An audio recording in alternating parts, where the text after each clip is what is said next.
안녕하세요. 오늘은 언약과 또 언약의 법과 약속에 대한 명확한 의미를 성경의 기록을 따라서 확인해보는 한 시간을 갖기로 하겠습니다.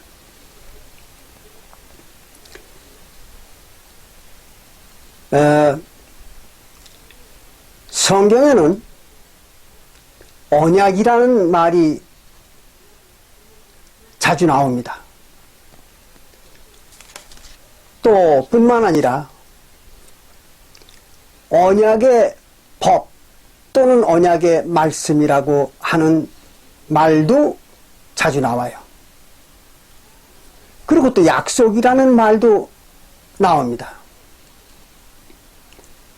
그런데 성경을 보는 분들이 이 세 가지 말에 대해서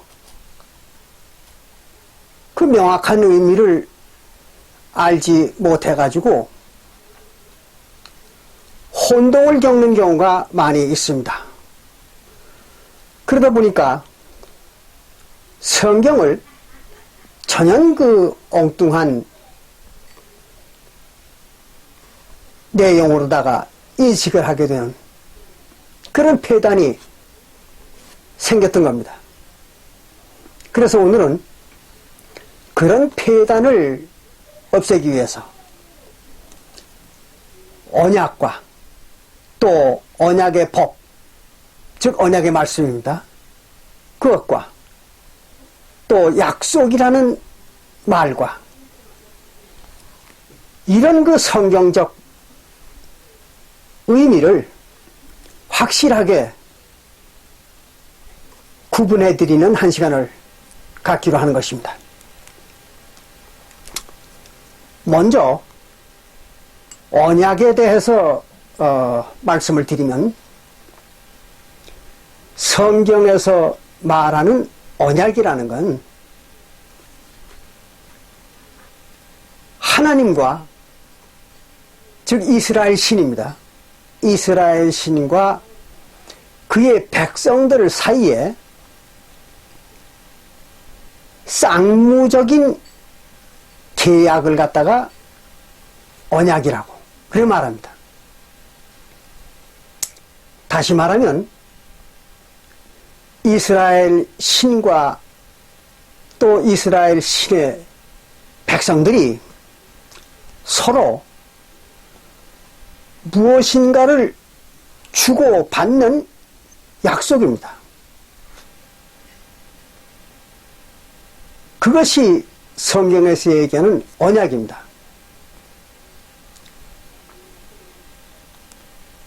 그러니까 하나님과 즉 이스라엘 신과 이스라엘 신의 백성들이 서로 주고받는 게 없으면, 즉 쌍무적인 것이 없으면은 언약이 아닙니다. 그걸 잘 이해하셔야 돼요.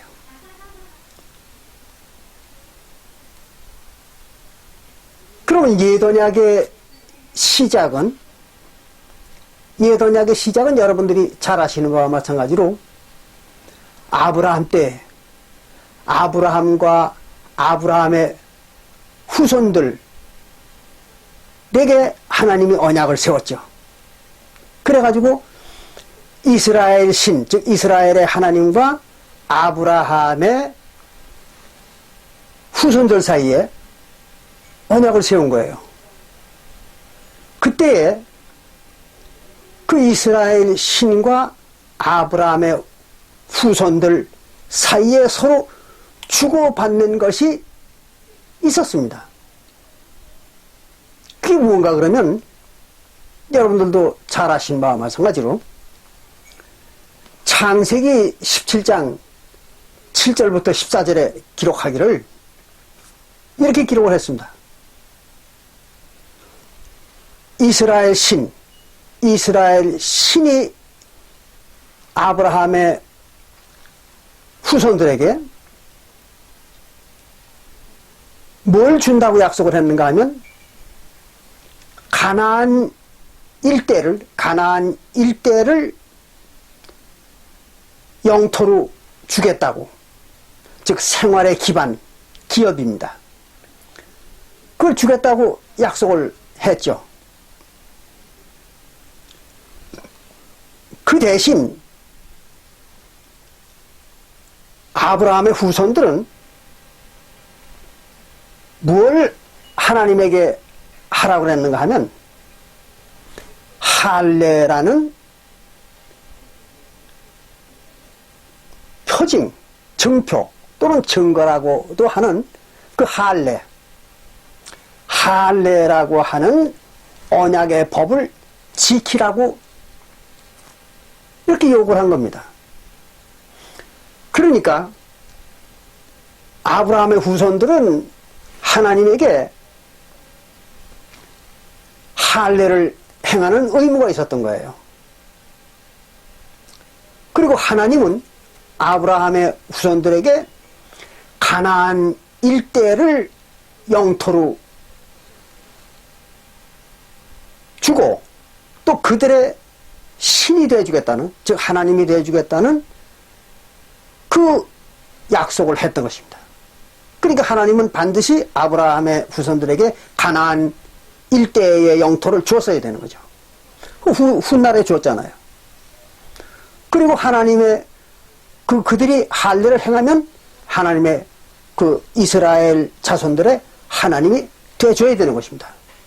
이렇게 쌍방이 하나님이라고 하는 그 이스라엘 신과 또 아브라함의 후손이라고 하는 하나님의 백성들 사이에 서로 주고받는 것이 있는, 즉 쌍무적인 그런 계약입니다.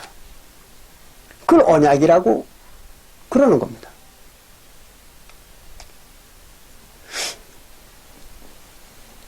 그런데 여러분들이 아시는 바와 마찬가지로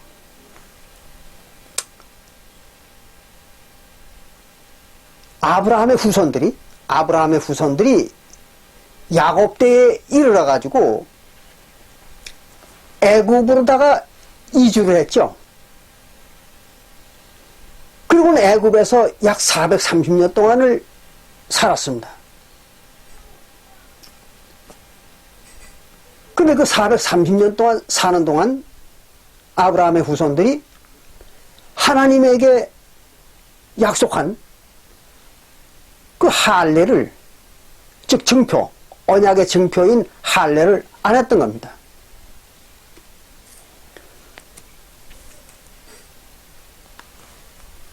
그러면 하나님의 백성들이 언약의 증표, 즉 증거죠. 또는 언약의 법이라고도 하는 거죠. 그 할례를 하지 않았다는 얘기는 하나님의 백성들이, 즉 아브라함의 후손들이 일방적으로 그 언약을 파해버린 겁니다. 언약을 무효화시킨 거죠. 그러니까 하나님도 당연히 아브라함의 후손들에게 자기가 약속한 것을 갖다가 파기할 권한이 있는 겁니다. 언약을 지키지 않을 권한이 있는 거예요. 그럼에도 불구하고 하나님은 그렇게 안 했습니다. 그래가지고 모세 때에 이르러 가지고 하나님께서는 이스라엘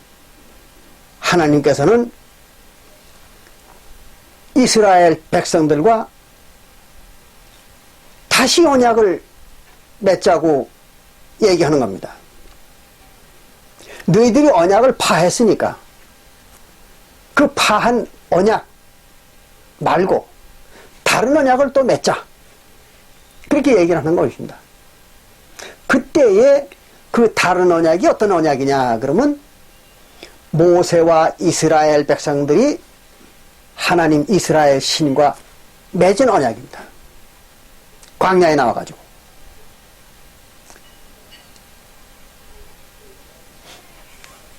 그것은 여러분들이 잘 아시는 것과 마찬가지로 출애굽기 24장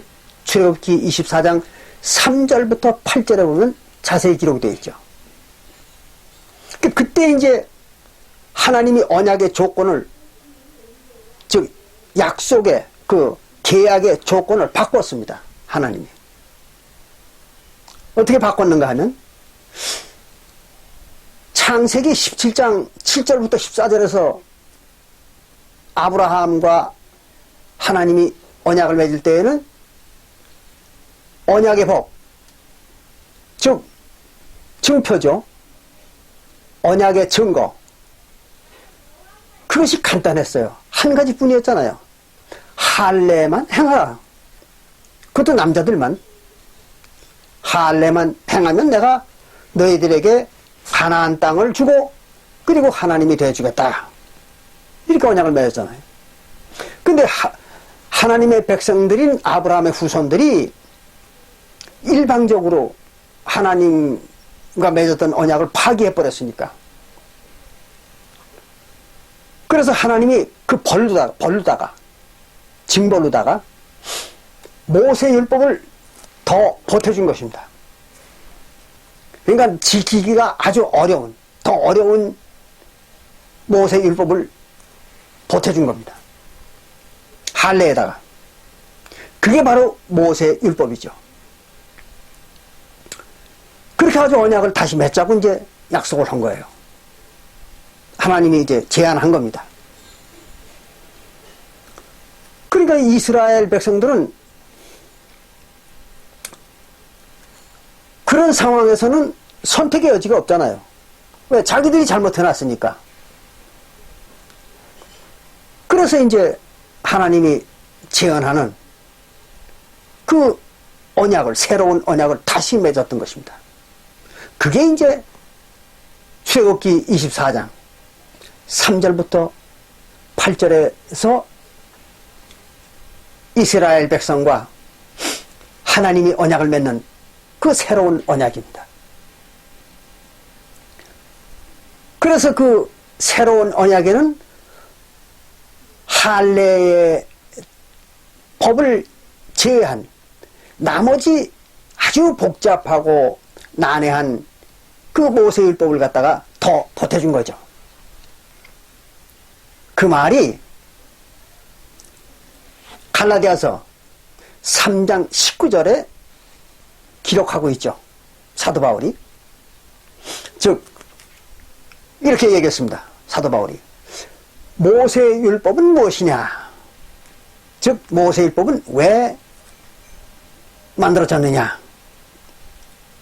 그러면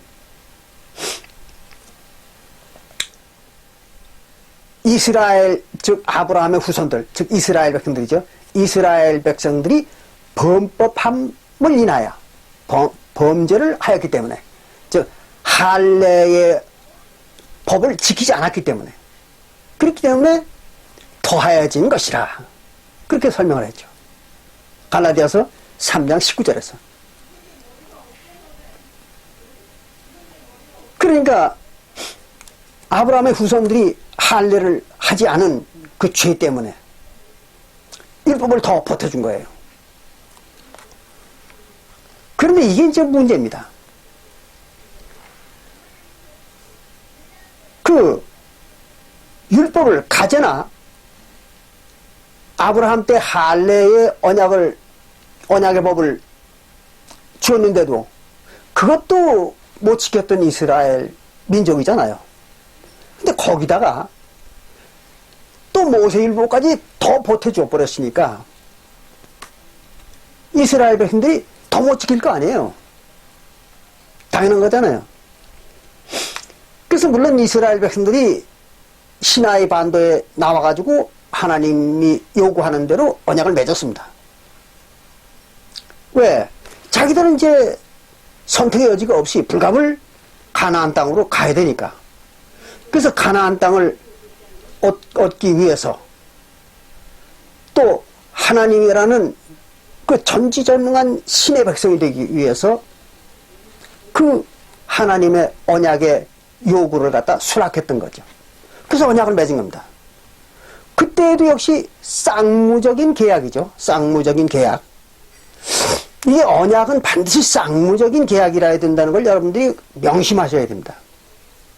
그래야 혼동을 안 합니다. 그러니까 그때에 이제 출애굽기 24장 3절부터 8절에서 기록한 그 이스라엘 백성들이 여호와라는, 물론 여호와는 아닙니다만은 근래에 와서 이제 기독교 학자들이 여호와라고 이름을 만들었죠. 조작을 한 겁니다. 그러나 본래는 히브리 성경에는 요드해 와우해라는 네 낮자만 기록이 되어 있는 겁니다. 이스라엘 신의 이름은. 그리고 요드해 와우해라고 하는, 또 요즘 기독교인들이 여호와라고 하는 그 신은 이스라엘 백성들에게 가나안 땅을 주고, 그리고 그들의 하나님의 백성이 돼주겠다는 거죠. 하나님의 입장에서는. 그게 의무입니다. 하나님의 입장에서. 그 대신 이스라엘 백성들은 할례와 모세의 율법을 다 지켜야 되는 것입니다. 그게 이제 이스라엘 백성들의 의무죠.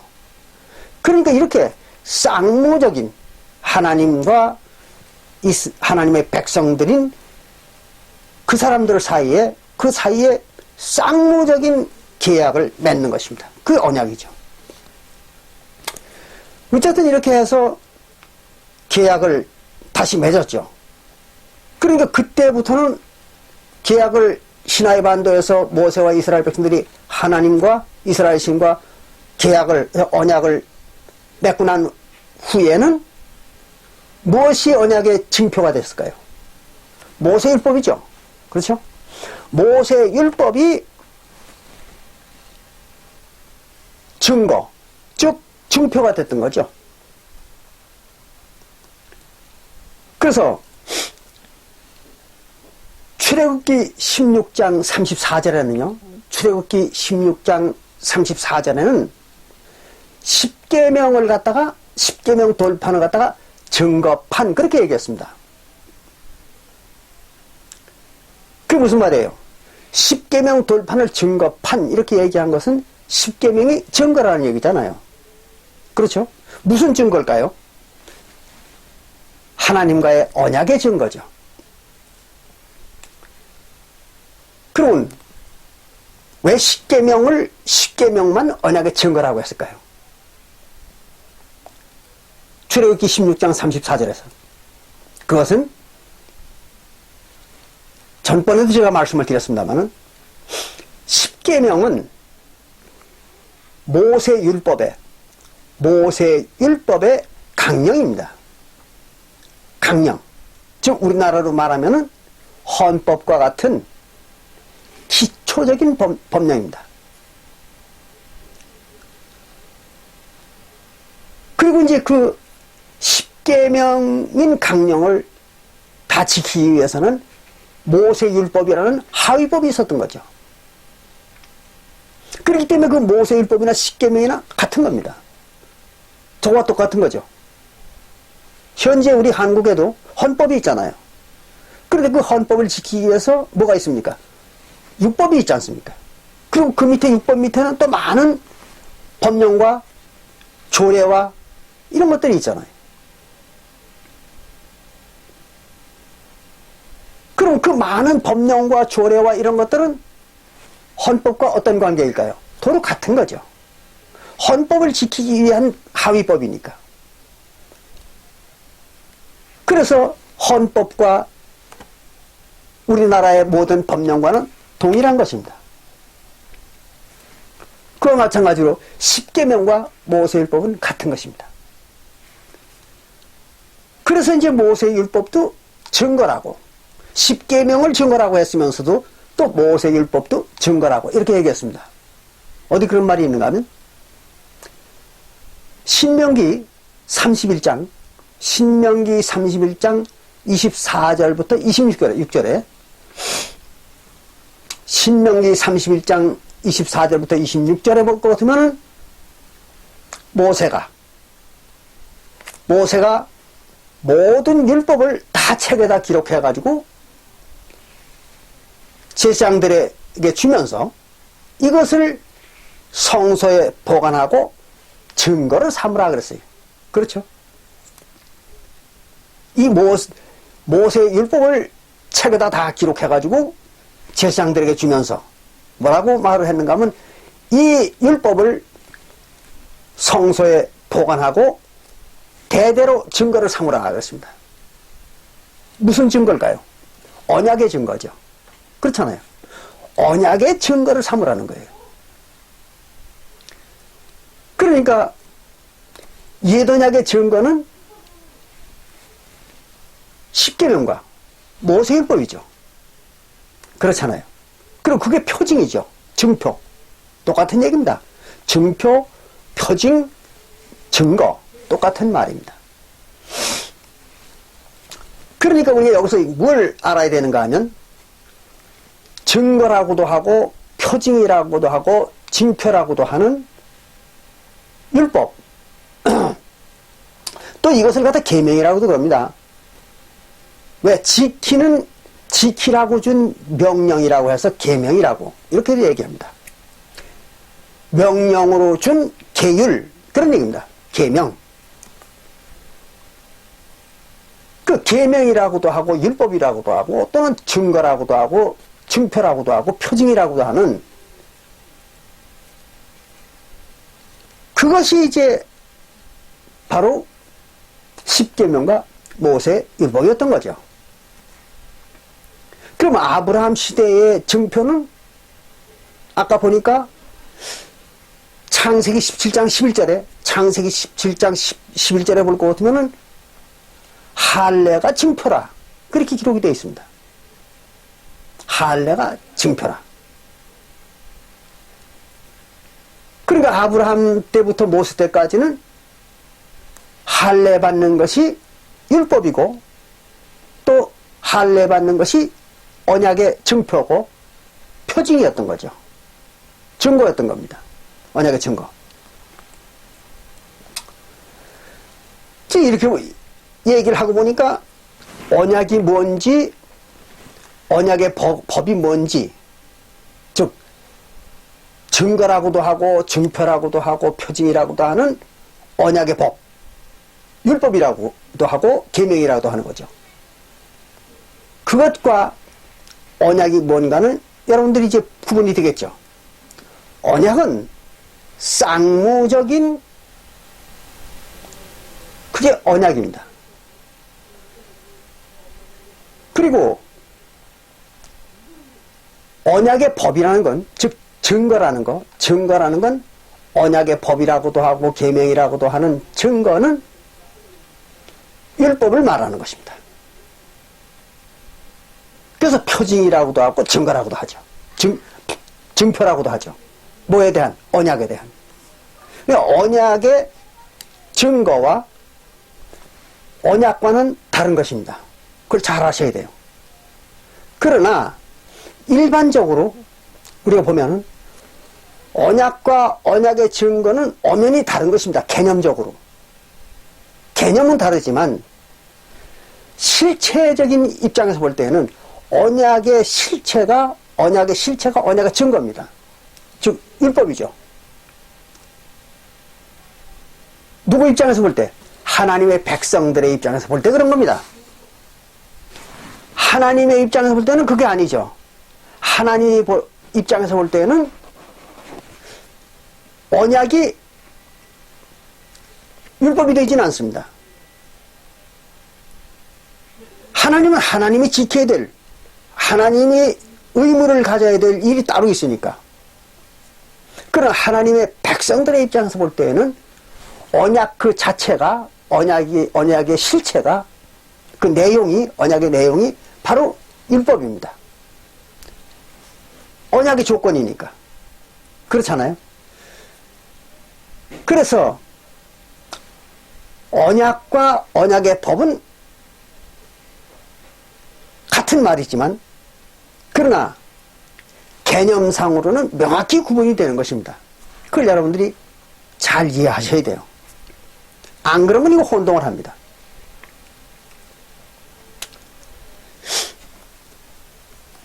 그런데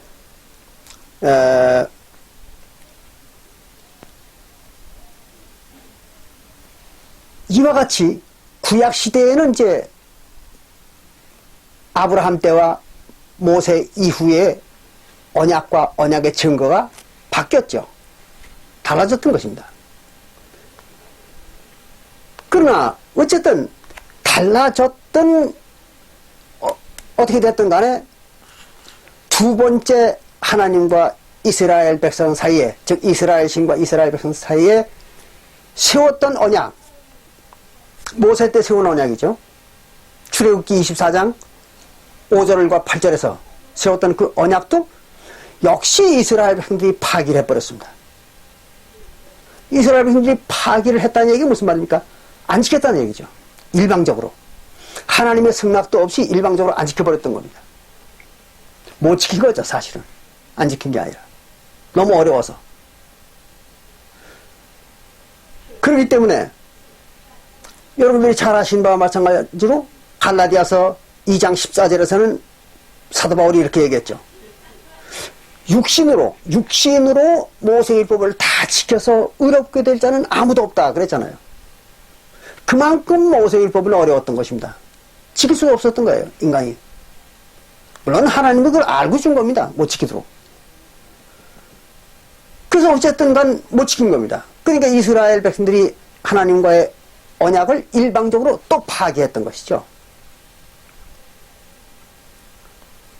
그러니까 구약시대의 언약은 아브라함 때 세웠던 언약도 이스라엘 백성들이 일방적으로 파기해버렸고, 그래서 다시 이제 모세 때 와가지고 하나님이 다시 언약을 맺자고 해가지고 맺었는데도 또 그건 역시도 이스라엘 백성들이 일방적으로 파기해버렸던 것입니다. 안 지켰던 거예요. 못 지킨 거죠.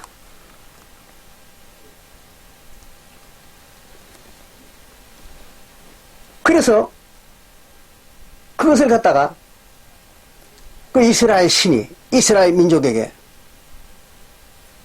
예레미야서 31장 32절에서는 이렇게 얘기하고 있습니다. 보겠습니다.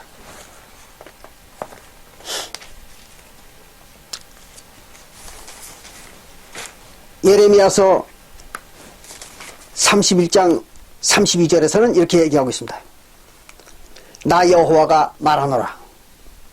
이 언약은 이제 새 언약을 얘기하는 것입니다. 새로운 언약을 세우려고 하는데 이 새 언약은 내가 그들의 열조의 손을 잡고, 이스라엘 민족입니다. 이스라엘 민족의 그 조상들의 손을 잡고 애굽 땅에서 인도해 내던 날에 세운 것과 같이 아니할 것은, 바로 출애굽기 24장 3절부터 8절에서 세웠던 그 언약과는 같지 않다, 그런 얘기입니다.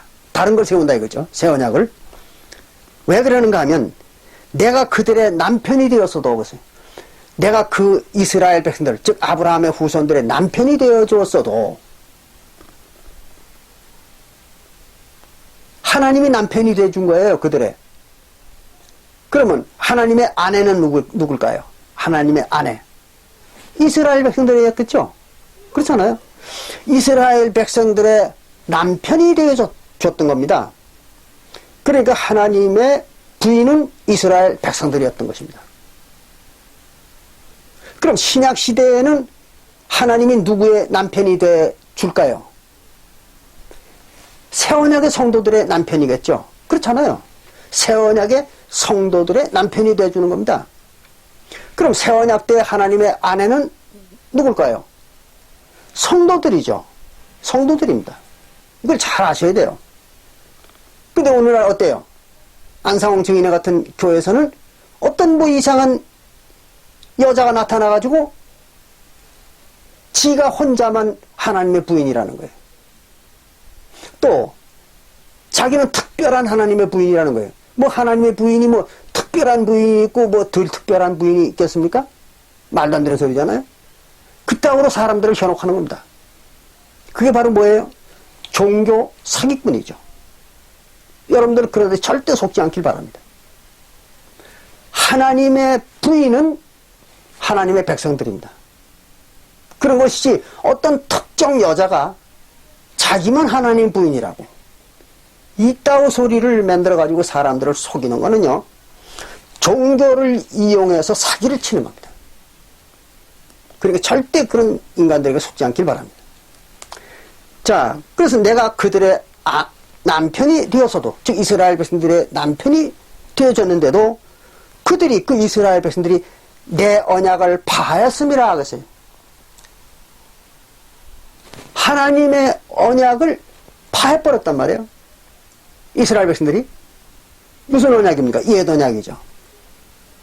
그랬기 때문에 할 수 없이 하나님이 새 언약을 세운다는 얘기입니다, 이게. 그러니까 이스라엘 백성들과 두 번째로 맺었던, 즉 출애굽기 24장 3절부터 8절에서 맺었던 그 언약도 이스라엘 민족이 일방적으로 파기해버렸던 거예요. 아주 지키지 못했던 것입니다. 안 지켰던 거예요. 그래서 새 언약을 세우는 것입니다. 그래서 그것이 바로 새 언약이라는 거죠. 새 언약. 그리고 새 언약은 또 뭘까요? 새 언약도 조금 전에 말씀드린 것처럼 쌍무적인 언약이라 해야 되잖아요. 그걸 잘 이해하셔야 돼요. 언약은, 하나님의 성경에서 얘기하는 언약은 반드시 쌍무적이라 해야 됩니다. 일방적인 약속이 아니에요. 그걸 잘 아셔야 돼요. 쌍무적인 것입니다. 그럼 새 언약 때에 하나님은 하나님의 백성들에게 뭘 약속을 주겠다고 약속을 하는가 하면 천국을 주겠다 그랬습니다. 하나님의 나라를 주겠다는 거예요. 자기 나라를 주겠다는 겁니다. 누구에게? 하나님의 백성들에게요. 하나님은 자기의 나라를 갖다 줘버리겠다는 거예요. 그래서 그걸 뭐라고 해요? 상속이라고 해요. 상속. 그러니까 하나님의 백성들을 뭘 삼는 겁니까? 아들을 삼는 거죠. 아들을. 상속을 받을 수 있는 아들을 삼는 겁니다. 그래서 하늘나라를 주는 겁니다. 하나님은. 그 대신 하나님의 백성들이 되는 자들은 무슨 의무를 지느냐, 뭘 해야 되느냐, 하나님 앞에. 하나님에게 뭘 해주느냐. 그것입니다. 그것은 예수가 승천하기 직전에,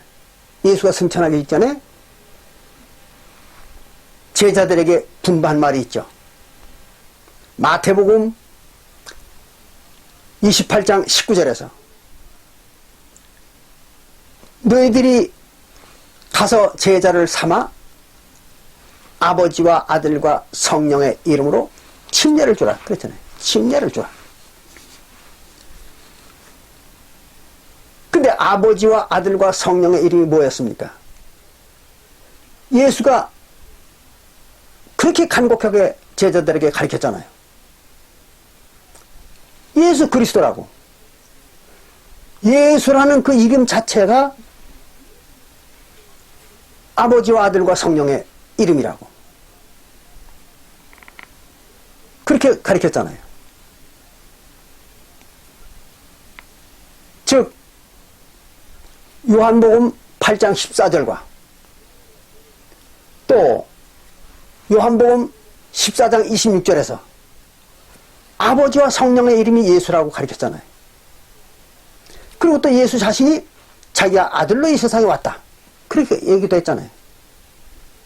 그러니까 아버지와 아들과 성령의 이름이 뭐예요? 예수죠, 예수. 물론 예수라는 이름은 맞는 이름은 아니죠. 편의상 예수라고 부르는 것 뿐입니다. 예수는 예수가 아닙니다. 그건 조금 뒤에 말씀을 드리고요.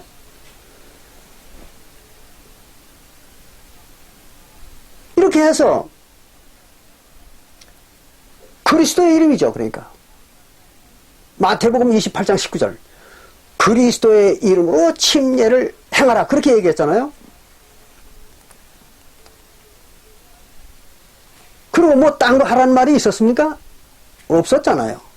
예수는 그냥 예수 그리스도의 이름으로 침례만 주라는 거예요. 그 얘기만 했습니다.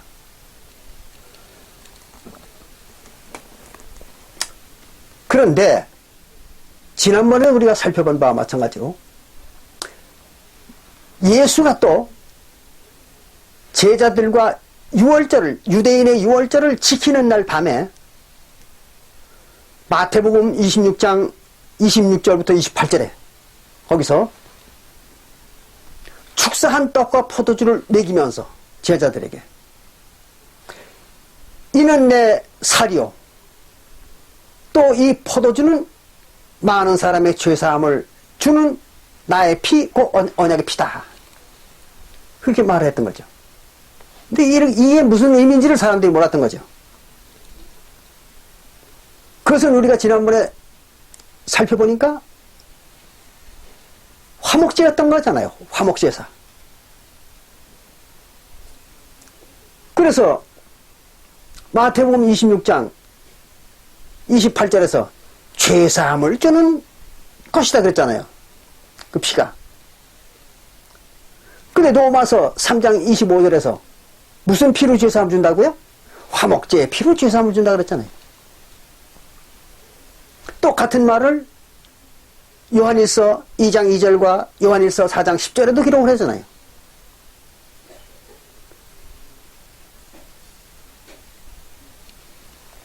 그러니까 예수가 마태복음 26장 26절부터 28절에서 가리킨 그 떡과 포도주를 먹는 예식은 화목제사였던 거죠.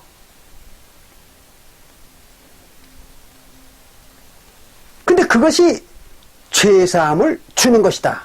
그렇게 얘기한 걸로 봐서 이거는 화목제였던 것입니다. 근데 그 화목제가 뭐라고요? 언약의 피다 그랬으니까 언약의 예식이었던 거죠. 언약의 예식이었던 것입니다. 그러면 언약의 예식이라는 건 뭐였을까요? 언약 제사였던 거죠. 하나님은 모든 일을 제사로 행하는 것입니다.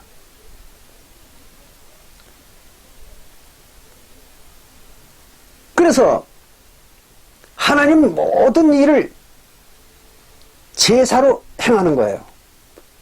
그렇기 때문에 하나님은 자기가 하나님의 백성들과 뭘로 언약을 맺었다고 얘기하는가 하면 제사로 언약을 맺었다. 이렇게 말했습니다. 그래서 시편 50편 5절에 볼 것 같으면 나와 제사로 언약한 백성을 모으라 그랬잖아요. 제사로 언약했다는 거죠. 근데 모든 걸 제사로 언약을 하는 겁니다. 언약은. 그러니까 마태복음 26장 26절부터 28절에서 얘기하는 그 새 언약의 피를 뿌리는 예식, 이게 바로 제사였던 겁니다. 무슨 제사? 화목제사입니다. 그리고 화목제사는 언약을 맺는 제사였던 거죠. 그것은 우리가 출애굽기 24장 5절부터 8절에 보면 거기서도 옛 언약을 맺을 때도 화목제로다가 언약을 맺었잖아요. 그리고 화목제사는 언약을 맺는 제사입니다.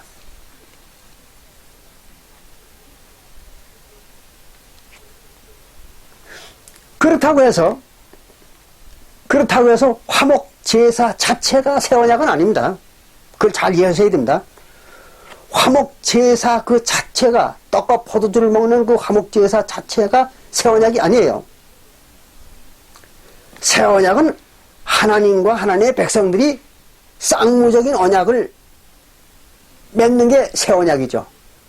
그러니까 나는 너희들에게 하나님 나라를, 천국을 줄 테니까 너희들은 뭘 하라? 침례를 행하라. 무슨 침례? 그리스도의 침례를 행하라. 그리스도의 이름으로 행하는 침례, 즉 그리스도의 침례입니다. 그리스도의 침례를 행하라. 그러면 나는 천국을 주겠다. 이 쌍무적인 언약이었던 것입니다. 잘 이해하시기 바랍니다. 그 쌍무적인 언약이, 계약인 언약을 맺는데 필요했던 게 뭡니까? 화목제사죠. 그럼 화목제사는 언약을 맺는 제사일 뿐이지 그 자체가 언약은 아닙니다. 그걸 잘 이해하시기 바랍니다.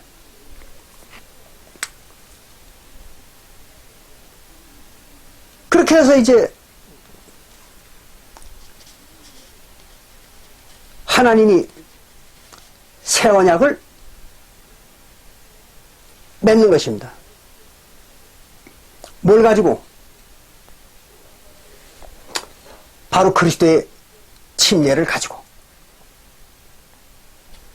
그렇기 때문에 그 언약을 맺으면 뭘 받아요? 하나님의 백성들이 하늘 천국을 받잖아요. 천국을 유업으로 받는 겁니다. 그럼 천국을 유업으로 받는다는 말이 무슨 말이에요? 구원을 받는 거죠. 영생을 받는 겁니다. 그렇잖아요. 그래서 베드로전서 3장 21절에는 침례, 그 침례가 구원의 표다 이렇게 설명을 했죠. 베드로가 침례 받는 것, 그리스도의 침례를 받는 것이 구원의 표라는 겁니다. 그럼 구원의 표라는 말이 무슨 말입니까? 증거라는 얘기죠. 구원의 증거. 그럼 그리스도의 침례를 받으면 뭘 받은 겁니까? 구원을 받은 거죠. 그 증거니까. 그렇잖아요? 근데 모든 기독교인들과 성경을 읽는 사람들이 이걸 모릅니다. 전혀 모르는 거예요. 엄연히 써 있는데 놀라운 일이죠.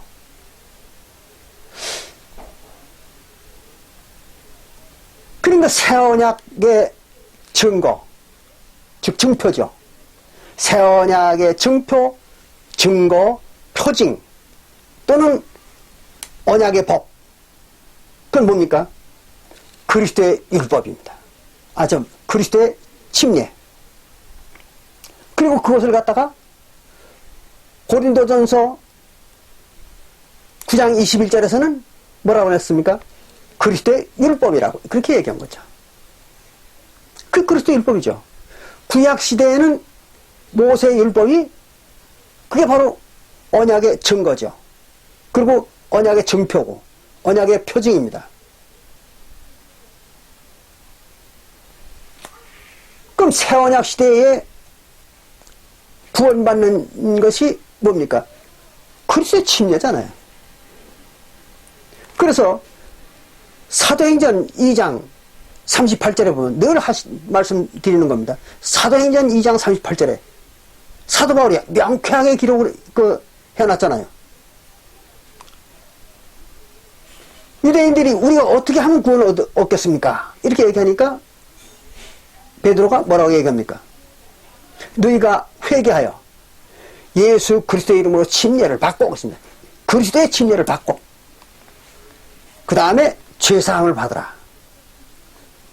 죄사함을 받으라는 거예요. 그러니까 죄사함이 어디서 나오는 겁니까? 그리스도의 율법에서 그리스도의 율법인 그리스도의 침례에서 나오는 거죠. 그리스도의 침례를 받으면 죄사함을 받는 겁니다. 왜 그럴까요? 그리스도의 침례는 뭐 하는 겁니까? 육신을 물속에다가 벗어 던지는 거죠. 죽이는 겁니다. 그래서 침례 받는 걸 가지고 로마서 6장 4절과 6절에서는 물속에다가 육신을 장사 지내는 거다. 그렇게 얘기했잖아요. 로마서 6장 4절과 6절에는 육신을 물속에다 장사 지내는 것이 침례를 받는 거다. 그렇게 얘기했죠. 그런가 하면은 골로새서 2장 11절과 12절에서는 어떻게 얘기하는가 하면 그리스도의 침례가 그리스도의 침례가 그리스도의 할례다 그랬잖아요. 그것은 몸을 벗어버리는 그리스도의 할례다. 침례를 가지고. 그럼 왜 거기서 그리스도의 할례라고 그랬을까요? 그리스도의 침례라고 안 그러고. 그게 바로 골로새서 2장 11절부터 12절에서 그 깊은 의미를 가르쳐주는 말입니다. 아브라함 때의 언약의 증표가 뭡니까? 할례잖아요. 그러니까 골로새서 2장 11절부터 12절에서 침례가 그리스도의 할례라는 얘기는 그리스도의 언약의 증표라는 거죠. 그러니까 아브라함 때에는 할례를 받아가지고 하나님 백성 됐지만 예수 때에 와가지고는 침례를 받아가지고 하나님 백성이 된다는 얘기죠. 그래서 그걸 똑같은 증표라고 했던 것입니다.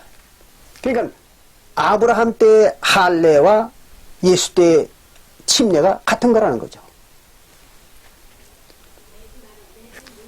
증표입니다. 뭐에? 언약에. 그걸 이제 설명하는 게 골로새서 2장 11절부터 12절입니다. 명확하죠?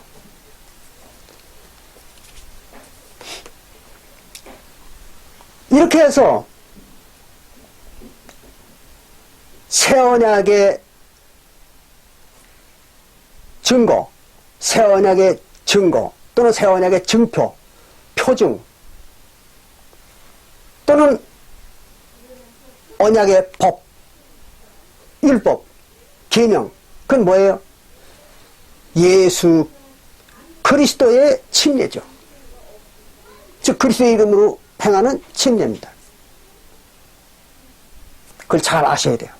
근데 단 그 그리스도의 이름으로 침례를 행하는데 그때 행하는 예식이 있습니다. 하나님 법이 있는 거예요. 그냥 아무렇게나 침례를 주는 게 아닙니다. 그 침례를 행하는 데에 하나님의 제사를 같이 행하는 것이죠. 무슨 제사입니까? 언약제사죠. 언약제사.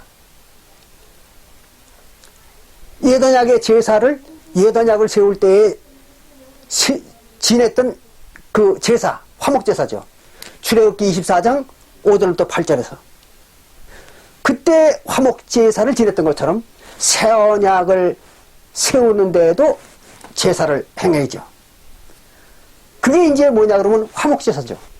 예수의 살과 피를 가지고 마태복음 26장 26절부터 28절에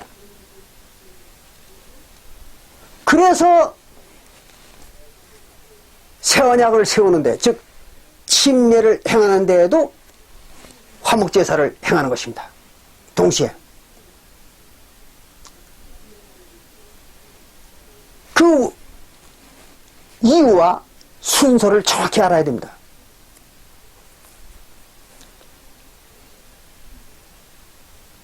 그러면 그 다음에는 새 언약의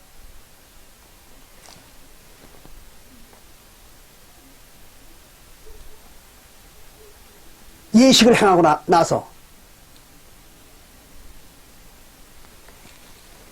증거를 받으면 그 다음에는 이제 하나님이 약속한 게 있습니다. 그게 뭐냐면 성령을 선물로 주는 것입니다. 그렇잖아요. 사도행전 2장 38절에 그리스도의 이름으로 침례받고 죄사함을 받으라. 그러면 성령을 선물로 주리라. 근데 그 성령을 주는 것은 언약이 아닙니다. 이걸 잘 아셔야 돼요. 어떤 사람들은, 무식한 사람들은 성령이 새 언약이다 이렇게 주장하는 사람들이 있어요. 아주 무식한 얘기입니다. 성령은 새 언약이 아닙니다. 성령은 새 언약이 아니라 그건 뭐냐 그러면 하나님의 약속입니다. 약속. 그러니까 언약과 약속은 다른 것입니다. 그걸 잘 구분하셔야 돼요. 언약은 조금 전에 말씀드린 것처럼 쌍무적인 것입니다. 하나님도 해야 될 일이 있고 백성도 거기에 해야 될 일이 있습니다. 그 언약을 위해서. 그렇게 해서 쌍무적인 계약을 맺는 것이 언약입니다. 근데 이 성령을 주는 것은 쌍무적인 언약이 아닙니다. 이건 그냥 약속입니다. 약속. 그래서 성경에서 얘기하는 약속은 일방적인 약속입니다. 그러니까 일방적인 맹약을 하는 거예요. 일방적으로. 상대방에게 뭘 요구하지 않습니다. 상대방이 무슨 의무를 행하기 때문에 행하는 걸 조건으로 주는 게 아닙니다. 그게 약속입니다. 그러니까 성경에서 얘기하는 약속과 언약은 그렇게 차이가 있는 겁니다. 그걸 잘 구분하셔야 돼요. 그러면 성령은 뭐냐 그러면 언약이 아닙니다. 그건 뭐예요? 약속입니다. 약속. 성령을 주는 데에는 조건이 없습니다. 조건이 없어요. 무조건 주는 거예요. 하나님이 주기로 약속한 거예요. 누구에게? 하나님의 백성들에게 무조건 주는 겁니다. 그래서 그건 약속입니다. 언약이 아니에요. 근데 그걸 어떤 인간들은 새 언약이 성령이다, 이따위로 떠드는 인간들이 있어요. 아주 무식한 인간들이죠. 새 언약은 쌍무적인 계약입니다. 근데 성령의 약속은요, 일방적인 것입니다. 하나님이. 그래서 요엘서, 여러분들이 잘 아시잖아요. 요엘서 2장 28절에 볼 것 같으면, 요엘서 2장 28절에 볼 것 같으면 하나님이 이렇게 약속을 합니다. 하나님의 백성들이 무엇을 행하면 내가 성령을 주리라. 내 영, 즉 하나님의 영, 성령을 주리라. 이렇게 약속하는 게, 언약을 하는 게 아니에요. 하나님의 백성들에게 요구하는 게 없어요. 하나님은 거기서는. 요엘서 2장 28절에서. 그냥 일방적으로 약속하는 것입니다. 하나님의 백성들에게는 누구에게나 뭐 조건 없이 누구에게나 내가 내 영을 부어주리라. 이게 약속입니다. 일방적인 거죠. 뭘 요구하는 게 아닙니다. 쌍무적인 게 아니에요. 그게 성령입니다. 근데 옛 언약은 어땠습니까? 쌍무적인 것이잖아요. 뭘 요구하는 거잖아요. 요구. 뭘 요구하는 겁니까? 하나님의 백성들이 모세의 율법을 행하면, 이거 조건입니다. 하나님의 백성들이 모세의 율법을 행하면 뭘 주는 거예요? 가나안 땅과 그들의 하나님이 되어주는 것입니다. 쌍무적인 것이잖아요. 또 새언약도 마찬가지입니다. 새언약도 어떤 사람들이, 하나님의 백성이 아닙니다. 어떤 사람들입니다. 이스라엘 민족입니다. 이스라엘 민족 중에서, 즉 아브라함의 후손 중에서, 그러니까 야곱의 후손과 에서의 후손이죠. 아브라함의 후손 중에서 그리스도의 침례를 받는 자에게는 조건입니다. 그리스도의 침례를 받는 자에게는 조건이죠. 받는 자에게는 뭘 준다? 하나님의 나라를 주겠다는 겁니다. 하나님의 나라를 주는 것입니다. 그래가지고 하나님의 백성을 삼는 거죠. 그리고 성령은 별도로 그들에게 주겠다고 약속한 겁니다. 그래서 요엘서 2장 28절은 이렇게 얘기합니다. 말일에 이랬습니다. 말일에. 무슨 말일입니까? 말세. 이스라엘 민족의 말세, 이런 얘기입니다. 이스라엘 민족의 말세에만 내 영을 부어주리라. 즉 성령을 주리라. 약속입니다. 그러니까 말세에 성령을 준다고 했으니까 구약시대에는 말세가 아니잖아요. 사도시대가 말세잖아요. 그거는 여러분들이 사도행전 2장 17절과 베드로전서 1장 20절에 보면 나와 있잖아요. 말세가 사도시대라고. 그러니까 말세에 부어준다고 약속한 겁니다. 그러니까 사도시대에 부어주겠다고 약속한 거예요. 성령은. 그러니까 구약시대에는 약속이 없었죠. 그래가지고 새언약 교회가 말세니까 그 말세에 부어주겠다고 약속한 겁니다. 무슨 새언약의 성도기 때문에 부어주는 게 아닙니다. 말세기 때문에 부어주는 거예요. 그걸 잘 이해하셔야 됩니다. 그래서 말세에 부어주리라.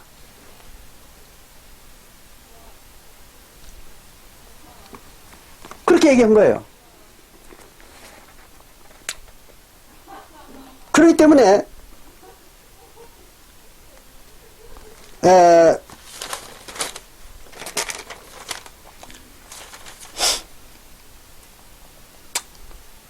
11서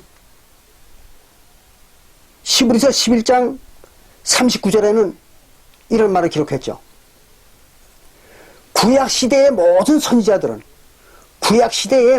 선지자들은 다 믿음으로 말미암아 하나님을 믿음으로 말미암아 증거를 받았으나, 증거, 율법이죠.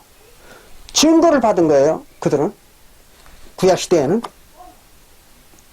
그럼 신약시대에는 그럼 증거 안 받았을까요? 증거 받았잖아요. 신약시대에도. 뭐예요? 그리스도 율법이잖아요. 그리스도의 침례. 그리스도의 침례인 증거를 받았잖아요. 그 똑같이 증거를 받은 거예요. 구약시대에도 증거받고 신약시대도 증거를 받은 겁니다. 근데 다만 구약시대에는 오직 증거만 받았어요. 그들은 증거를 받았어요. 받았으나 약속을 받지 못하였으니, 약속을 못 받았다. 하나님으로부터 약속을 못 받았다는 거예요. 무슨 약속입니까? 성령의 약속이죠. 즉 천국에 대한 약속입니다. 그러니까 증거는, 언약의 증거는 구약시대에도 받았고 신약시대에 하나님의 백성들도 받은 겁니다. 똑같이 증거를 받았어요. 구약시대에는 모세의 법을 받았고 신약시대에는 그리스도의 침례를 받은 겁니다. 증거로다가, 언약의 증거로. 그런데 다른 것은 뭐냐? 신약시대에는 그 증거 외에 약속을 하나 더 받은 겁니다. 왜? 말세이기 때문에. 그때가. 그걸 잘 아셔야 돼. 말세에 준다고 약속을 했거든요, 하나님이. 요엘서 2장 28절에서. 그러니까 그 똑같은 말이 사도행전 2장 17절부터도 기록되어 있잖아요. 요엘서에 대한 얘기가. 그럼 베드로가 증거하는 얘기입니다.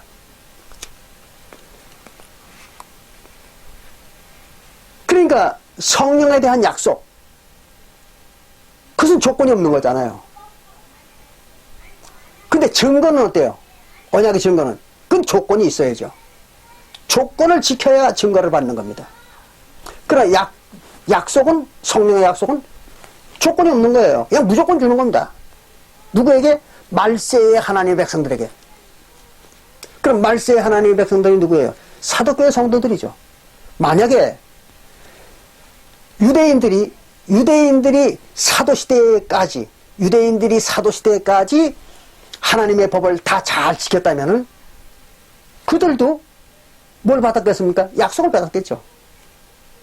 그렇잖아요. 말세에 하나님의 백성이었으니까. 그건 하나님의 백성들에게만 주겠다 그런 거예요. 이 약속은. 근데 이스라엘 백성들은 단 한 사람도 예외 없이 모두가 다 하나님의 백성의 자격을 포기했던 거 아니에요.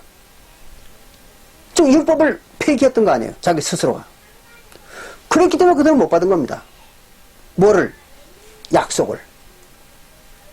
이게 약속과 언약이 다른 것입니다.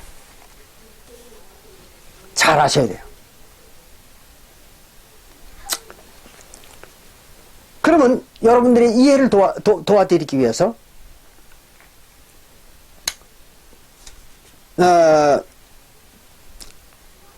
약속에 대해서 로마서 9장 8절부터 9절의 이야기를 한번 보겠습니다.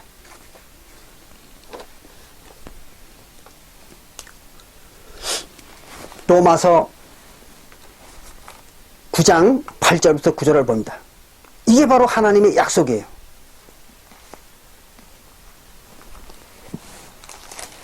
로마서 9장 8절부터 9절에 보면 이런 말이 기록되어 있습니다. 곧 육신의 자녀가 하나님의 자녀가 아니라 오직 약속의 자녀가 씨로 여기심을 받느니라 이랬어요. 약속의 자녀가 씨로 하나님의 씨가 된다. 그런 얘기입니다. 그러면 이건 약속이니까 일방적인 거잖아요. 하나님의 씨가 되는 거, 하나님의 씨가 되는 것은 약속으로 되는 겁니다. 그것이 무슨 쌍방이 하나님의 씨가 되는 자들이 하나님 앞에 뭘 행해야만 씨가 되는 게 아닙니다. 이건 그냥 하나님이 약속으로 주는 거예요. 그러니까 이걸 뭐라고 그래요? 택함을 받은 백성이라고 이렇게 한 거죠. 택함을 받는다. 약속의 택함을 받는 겁니다. 그래서 택함을 받는 자들이 구원을 받는다. 그렇게 성경에서 얘기하는 겁니다. 그러니까 하나님의 씨가 되는 조건이 없어요. 뭘 의무가 없습니다. 뭘 해야 되는 의무가 없어요. 약속이니까 일방적인 거예요. 하나님이 그냥 주는 겁니다. 자기가 씨를 만들고 싶은 자에게 씨를 만들어 주는 거예요. 저거와 똑같은 거죠. 사람이 자식을 낳는데 그 자식과 부모 사이에 무슨 조건이 있습니까? 없죠. 그냥 무조건 자식을 낳아주는 거죠. 똑같은 겁니다. 하나님도 그냥 약속을 주는 거예요. 그런데 그 가장 대표적인 예가 하나님이 약속으로 이제 하나님의 씨를 만들어주는 그 대표적인 예가 9절에 나옵니다. 로마서 9장 9절에 이랬습니다. 약속의 말씀은 이것이라. 하나님의 약속하시는 말씀이 이런 것이다. 어떤 거냐면 명년 이때에 내가 이르리니 사라에게 아들이 있으리라 하시니라. 아브라함과 사라에게 무조건 하나님이 내가 명년 이때에 너한테 올 테니까 네게 아들이 있게 해주겠다. 그냥 약속한 거예요. 무슨 사라나 아브라함이 하나님에게 뭘 해주면 내가 네게 아들을 낳게 해주겠다. 그런 게 아닙니다. 쌍무적인 게 아닙니다. 그러니까 약속은 일방적인 거죠. 일방적인 맹약입니다. 이제 언약과 약속이 어떻게 틀리다는 거 아시겠죠? 이거 잘 이해해야 된다. 안 그러면 언약과 약속을 혼동해가지고 무슨 성령 받는 것이 새 언약이다. 이따구 그 황당한 소리를 떠드는 인간들이 있어요. 어처구니 없는 인간들이죠. 그러면서도 자기가 무슨 진정한 선지자라고, 그리고 남들을 보고 거짓 선지자니 뭐니 이따구 소리하고 댕기는 그런 인간들이 있습니다.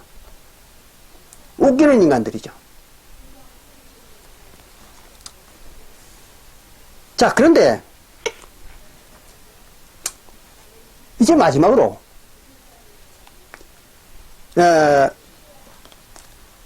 아까 언약을 이스라엘 백성들이 2번이나 맺었다고 그랬죠. 2번이나. 근데 그 언약을 2번 다 이스라엘 백성들이 파약을 했어요. 파해버렸던 겁니다. 일방적으로 안 지켰던 거예요. 근데 사실은 그 이스라엘 백성들이 2번의 언약을 파했던 것은 왜 그렇게 파했는가 하면 여건이 그들로 하여금 지킬 수 없도록 만들었던 것입니다. 첫 번째 아브라함과 이스라엘 민족이 맺었던 언약은 할례입니다. 남자들은 할례를 받아라. 그렇죠? 그게 언약의 증거잖아요. 그게 언약이고. 근데 이걸 왜 이스라엘 백성들이 못 지켰을까요?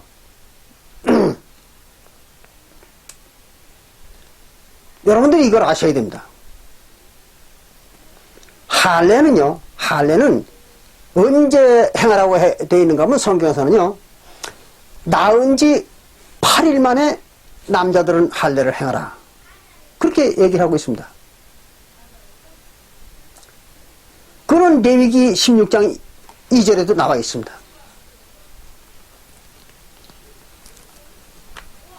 그럼 왜 할례를 낳은 지 8일 만에 행할까요? 이거 잘 아셔야 돼요. 어린아이가 탄생을 해가지고 한 달이 지나기 전에 그 남자아이들의 꼬추를 보십시오. 어떻게 생겼는가를. 가장 할례하기가 좋은 조건을 갖추고 있습니다. 그때. 즉, 그 성기의 표피가 바깥으로 축 처져 있습니다. 때문에 또 그때는 감각이 없어요. 그래서 그 축 처진 그 표피가 길기 때문에 성기의 표피가 아주 가장 길 때가 그때입니다. 그 길기 때문에 이거를 실로 챙챙 동겨매면은 피가 통하지 않고 또 신경이 마비가 돼가지고 마치 마취를 한 것과 같은 그런 상태에 이릅니다. 그때 이걸 자르면요, 어린아이들이 고통을 모릅니다. 그리고 나서 이제 방부제를 붙이면 감쪽같이 낫습니다. 그런데 이게 13, 14세 이상이 돼버리면은, 남자가 13, 14세 이상이 돼버리면은, 또 어떤 남자 아이들은 벌써 17, 8세 내지 10세에서도 그런 현상이 나타나는 경우 있습니다. 어떤 경우냐면, 성기의 표피가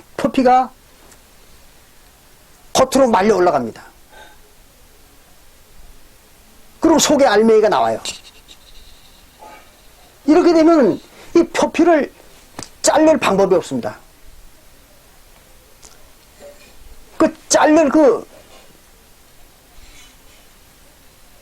자르는데 아주 어려움을 느끼는 거예요. 그것은 아마 포경수술을 해본 분들은 알 겁니다. 남자들은 잘 알 거예요. 그렇기 때문에 할례는 아주 어렸을 때 해야 됩니다. 그리고 벌써 지각이 있으면 벌써 한 살 정도 뭐 돌 때가 된다든지 뭐 그 이후에 지각이 있으면요, 할례를 받기 무지하게 어렵습니다. 그건 아주 모를 때 받아야 되는 거예요. 그래서 할례를 어렸을 때 8일 만에 하라고 이렇게 얘기한 겁니다. 그런데 이스라엘 백성들이 애굽에 내려가가지고, 아브라함의 후손들이 애굽에 내려가가지고 430년 동안 지내는 동안에는 모든 여건들이 종노릇을 했기 때문에 모든 여건들이 할례를 받을 수가 없었던 것입니다. 또 애굽의 사회적인 사회 상황이 다른 신을 섬기는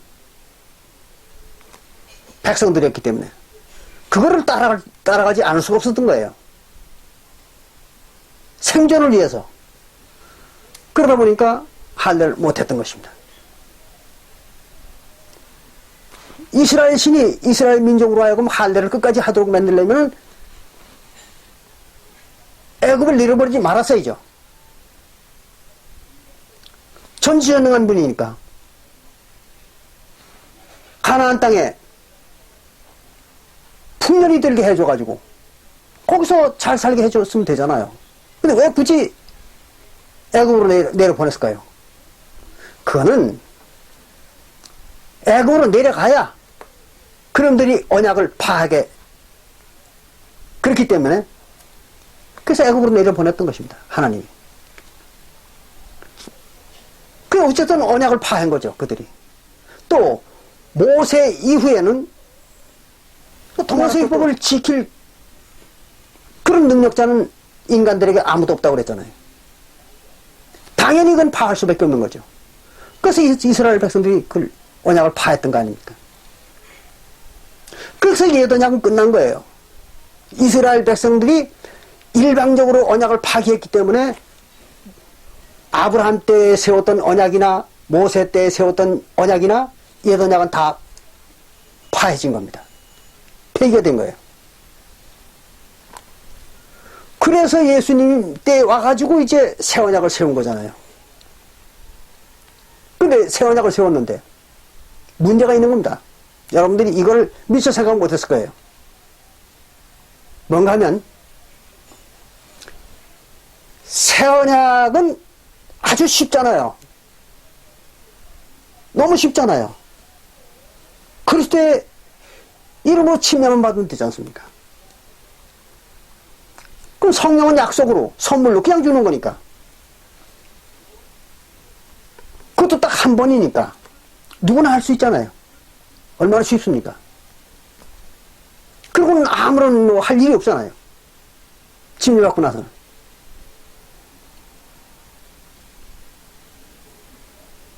그러니까 새 언약을 파기할 이유가 없죠. 새 언약이 백성들에 의해서 파기될 일은 그런 이유는 없잖아요. 옛 언약과는 저는 다르니까. 그럼 옛 언약은 다 파기가 됐지만 새 언약은 몇백 년, 몇천 년이라도 파기될 일이 없잖아요. 왜? 한 나라 백성들이 전부 그걸 받아야 될 이유도 없는 것이고, 다만 한 세기에 한두 놈만 받더라도 받으면 될 거 아니에요. 또 뭐 몇 세기가 지나더라도 한두 놈이라도 받으면 되는 거 아니에요. 그러니까 언약이 파기될 리가 없죠. 새 언약은. 이거를 여러분들은 생각을 못했을 겁니다. 그런데 새 언약도 파기가 됐습니다. 왜 그랬을까요? 바로 서기 70년입니다. 서기 70년경에 새 언약도 파기가 됐던 것입니다. 그 말씀이 어디 나오느냐? 마태복음 24장 32절과 34절에 나옵니다. 마태복음 24장 32절과 34절에 볼 것 같으면은 무화과 나무에 싹이 나고, 그건 뭐예요? 유대 나라 백성들의 영혼이 살아나고 구원을 받고, 그렇죠? 그리고 그리스도께서 그들의 문에 오거든, 즉 방문을 하거든, 너희들이 구원의 때인 것을 알라 그랬잖아요. 여름이 온 줄 알라. 구원의 때인 것을 알아라. 그리고는 그 뒤에 뭐라고 얘기하는가 하면 34절에 이 세대가 다 가기 전에, 이 세대가 지나가기 전에 다 이루리라. 뭘 다 이루는 거예요? 14만 4천의 구원이 다 끝나는 거죠. 언제? 한 세대 이전에. 그럼 서기 30년부터 한 세대가 언제예요? 서기 70년이잖아요. 40년간. 그러니까 서기 70년인, 서기 70년, 한 세대인 서기 70년 이전에 다 이룬다는 거 아니에요? 뭐를? 14만 4천 구원이 끝나는 거죠. 그러면 14만 4천이 구원받으면 더 구원받은 사람이 있을까요? 없어요. 그게 바로 14만 4천이 생명책에 기록된 자들이라고 했잖아요. 다니엘서 12장 1절과 2절에. 그렇죠? 다니엘서 12장 1절과 2절에 보면은 말이래. 구원자, 즉 대군 미가엘이 일어나고 그때의 생명책에 기록된 자들이 전부 구원을 받으리라고 했잖아요. 모든 생명체에 농명된 자들이 구원을 받으리라. 그럼 그 이후에 뭐 구원받은 사람이 있어요? 없는 거잖아요. 다니엘서 12장 1절과 2절을 여러 번 읽어보십시오. 말일에 모든 구원은 끝나는 겁니다. 근데 성경에서 말일이 언제라고 되어 있습니까? 사도시대 이때라고 되어 있잖아요. 사도시대가 이스라엘 역사의 말일이었던 것입니다. 말세. 그때의 구원은 다 끝난다고 써 있잖아요. 근데 뭘 또 구원을 받습니까? 웃기는 인간들이죠. 성경이 전혀 눈에 보이지 않는 겁니다. 그들에게. 그러니까 서기 70년경, 즉 이스라엘 민족의 말일에, 말세에 구원이 끝나야 되잖아요.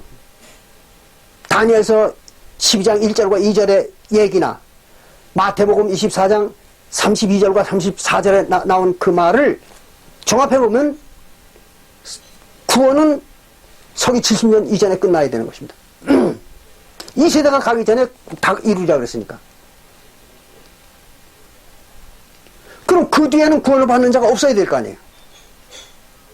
그 뒤에는 구원받는 자가 없어야 될 거 아니에요.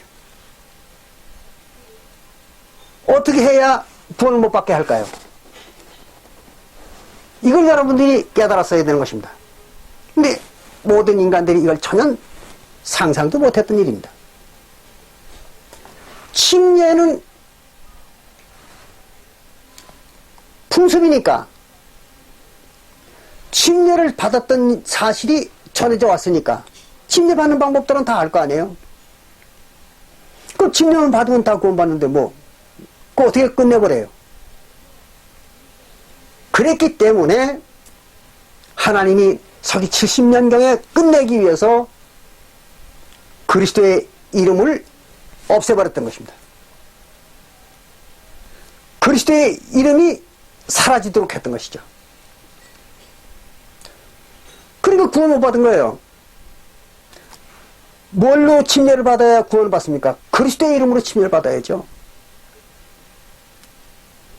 사도행전 2장 38절, 또 사도행전 8장 16절, 또 사도행전 10장 48절. 무슨 이름으로 구원을 받아요? 예수 그리스도의 이름으로 구원받는다 하죠. 그런데 예수라는 이름은 예수 이름이 아니잖아요.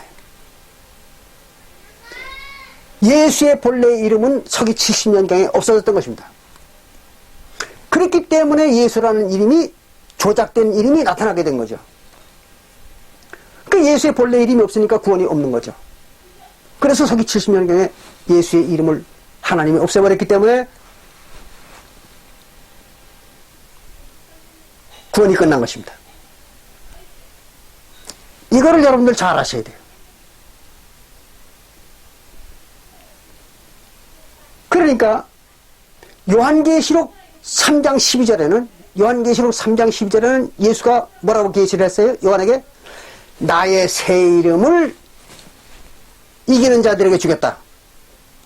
이기는 자들이 누구예요? 이방 교회잖아요. 이방교회.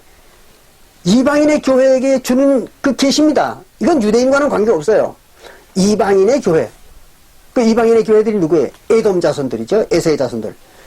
지구 전체 인류에게 주는 얘기가 아닙니다. 그러니까 요한계시록이 누구에게 준 계시인가를 명확히 알아야 되는 것입니다. 그럼 에돔 자손들에게는 예수가 자기의 새 이름을 주리라 그랬던 거죠. 왜 새 이름을 줄까요? 본래 이름이 없어졌으니까. 만약에 본래 이름이, 예수의 본래 이름이 있었다면 새 이름을 줄 필요가 없잖아요. 그걸로 그냥 사용하면 되는 거지. 새 이름을 주는 이유는 본래 이름이 없어지기 때문에 새 이름을 주는 것입니다. 그러면 서기 70년 이전에 구원이 다 끝났는데 새 이름을 왜 줄까요? 왜 새 이름을 준다고 계시를 줬을까요? 그걸 잘 아셔야 돼요. 예수의 본래 이름은 서기 70년 이전에 없어졌지만 그 후에 언젠가는 또 예수의 이름이 다시 필요할 때가 있다는 얘기죠. 그렇잖아요. 필요할 때가 없는데 예수 이름을 왜 또 줍니까? 새로운 이름을. 그러니까 예수의 이름이 다시 필요할 때가 있다는 얘기입니다. 언젠가 그때 예수의 새 이름을 주겠다는 거죠. 뭐하게? 사용하도록. 이것은 제가 여러분들에게 이방인들의 예언의 설명을 자세히 드렸기 때문에 여기서는 생략을 하겠습니다. 에돔 자손들, 즉 에서의 자손들에게만 주는 것입니다. 새 이름은. 그게 요한계시록 3장 12절의 예언입니다. 왜 그런가 하면 그들에게는 장차 언젠가는 그 이름이 필요하다 이거예요. 비록 구원은 14만 4천의 구원은 끝났지만 사도시대에 에돔 족속, 즉 에서의 자손들에게는 그 이후 언젠가 그리스도 이름이 필요할 때가 있다는 거죠. 그래서 그때 사용하도록 하기 위해서 새로운 이름을 주겠다. 예수가 약속한 겁니다. 이걸 아셔야 돼요. 그게 바로 오늘날입니다. 그 새 이름이 필요한 것이 오늘날입니다. 그렇기 때문에 오늘날 새 이름이 나타난 거죠. 그걸 잘 아셔야 돼요. 이런 사실도 모르는 인간들이 뭔 거짓 선지자니 뭐 참 선지자니 뭐니 떠들고 다니는 거예요. 한심한 인간들이죠. 황당한 인간들이고. 이걸 여러분들이 잘 이해해 주시기 바랍니다. 그리고 늘 말씀드리지만 종교 사기꾼들한테 속지 않기를 바랍니다. 그러기 위해서는 여러분들이 공부를 좀 열심히 하셔야 돼요. 확실한 공부를 하셔야 됩니다. 그리고 이제 새해가 됐으니 여러분들 건강하시고 복 많이 받으시기를 바라겠습니다. 여기서 마치겠습니다. 감사합니다.